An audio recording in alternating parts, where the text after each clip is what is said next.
Pemirsa, insiden ambruknya gedung Pondok Pesantren Al-Khozini di Sidoarjo, Jawa Timur menjadi peringatan keras bagi dunia pendidikan Islam. Pembangunan gedung memiliki aturan-aturan yang tak boleh ditabrak karena jika dilanggar ada konsekuensi hukum yang harus dipertanggungjawabkan. Inilah segmen Benang Merah, Ponpes Jangan Asal Bangun.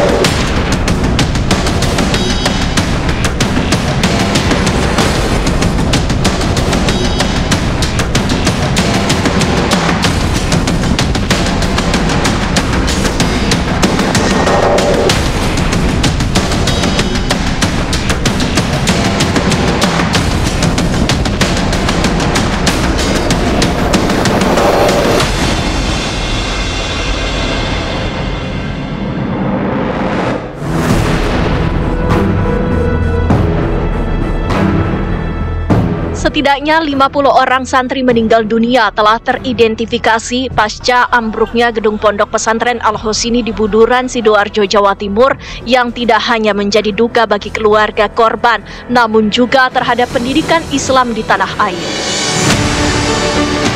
Di balik semangat ingin memperluas fasilitas beriringan dengan semakin banyaknya peminat santri yang ingin menimba ilmu di pondok pesantren, membuat perluasan pembangunan dari gedung lama terkadang justru menabrak aturan pembangunan hingga belum terpenuhinya standar teknis bangunan. Pada kenyataannya, bangunan pesantren di Indonesia ada yang sudah berdiri berabad-abad lalu. Pondok Pesantren Al-Khozini salah satunya yang dibangun sejak tahun 1927. Bangun mandiri ya, jadi mereka mengumpulkan sendiri dana secara swadaya, baik dari kemampuan pesantren atau sumbangan masyarakat, sehingga bangunan-bangunan itu memang banyak yang sifatnya seperti tambal sulam gitu ya. Sementara bantuan dari pemerintah itu masih sangat sedikit. Ya ada memang, tapi tidak semua pesantren bisa mendapatkan bantuan, dan kalaupun ada juga tidak semuanya bisa dibantu pemerintah. Biasanya pemerintah juga ada mungkin sebagian pesantren yang mendapatkan bantuan, tetapi secara umum pesantren itu dibangun swadaya sejak dulu oleh masyarakat, oleh kiai, oleh kekuatan organisasi yang menaungi pesantren tersebut. Dan rata-rata pesantren ini kan kuno ya.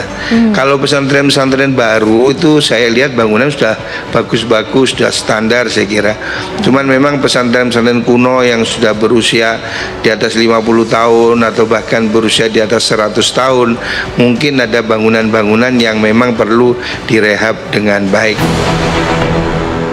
Bangunan yang ambruk di Ponpes Al-Khozini adalah musola 3 lantai yang berlokasi tepat di belakang gedung utama dengan posisi menempel dengan bangunan bertingkat lainnya. Struktur bangunan pun tidak ideal karena semakin ditinggikan dan semakin maju ke arah jalan dengan pilar-pilar tipis yang harus menopang beban yang semakin bertambah. Sekilas kita bisa lihat bahwa kalau di layar media sosial ya, kita sering lihat beberapa media sosial itu bahwa penyangga atau kolomnya itu kan sangat kecil banget ya. Bahkan ada yang salah satu media sosial yang menampakkan itu bahwa sambungan antar kolom itu nggak menyatu gitu. Nah, itu terjadi apabila terjadi sebuah beban yang banyak berlebihan, dia akan jadi crack gitu kan. Crack itu patah gitu, keretakan. Nah, itu yang terjadi kan seperti itu. Tak pelak, dalam kegagalan bangunan perlu ditelisik lebih lanjut guna mengetahui fakta-fakta untuk mengungkap penyebab gagalnya konstruksi ini. Saran kami dilakukan penilaian kegagalan bangunan. Ada penilai ahli yang ditunjuk oleh menteri, bisa hadirkan. Dari Kementerian PU nanti bisa dihadirkan untuk bisa menilai siapa penyebab atau apa penyebab dari kegagalan ini. Yang tadi saya sampaikan, perencanaannya kah, perancangannya kah, pelaksanaannya. Lalu siapa pihaknya, orangnya atau memang badan usahanya. Yang ketiga, dokumennya. Memang tidak ada dokumennya. Yang keempat, teknisnya seperti apa. Nah, dari hal-hal inilah bisa dikumpulkan nanti fakta-fakta yang ada supaya kita bisa melihat penyebab kegagalan bangunan gedung ini. Kepolisian daerah Jawa Timur telah memeriksa belasan saksi dan mengumpulkan bukti-bukti sebagai tindak lanjut dari hasil gelar perkara setelah dinaikannya status hukum dari penyelidikan ke penyidikan. Dan kemudian langkah-langkah yang sudah kami lakukan di sini, kami sudah melakukan pemeriksaan kurang lebih 17 ya saksi-saksi ini. Namun tentunya nanti akan terus berkembang. Dan kemudian pemeriksaan lanjutan pun juga kita akan minta beberapa pihak yang bertanggung jawab di dalam proses pengurusan Ponpes itu sendiri, dan kemudian pemerintahan keterangan ahli. Jadi meminta ahli untuk minta keterangan resmi dari ahli teknik sipil, ahli bangunan, gedung, untuk menganalisis penyebab pasti mengenai kegagalan konstruksi. Begitu juga ahli hukum pidana yang memperkuat unsur-unsur pidana yang dipersangkakan. Dan kemudian tindak lanjutnya hari ini pun juga rencananya kami melakukan kegiatan gelar perkara untuk meningkatkan dari penyelidikan ke penyidikan.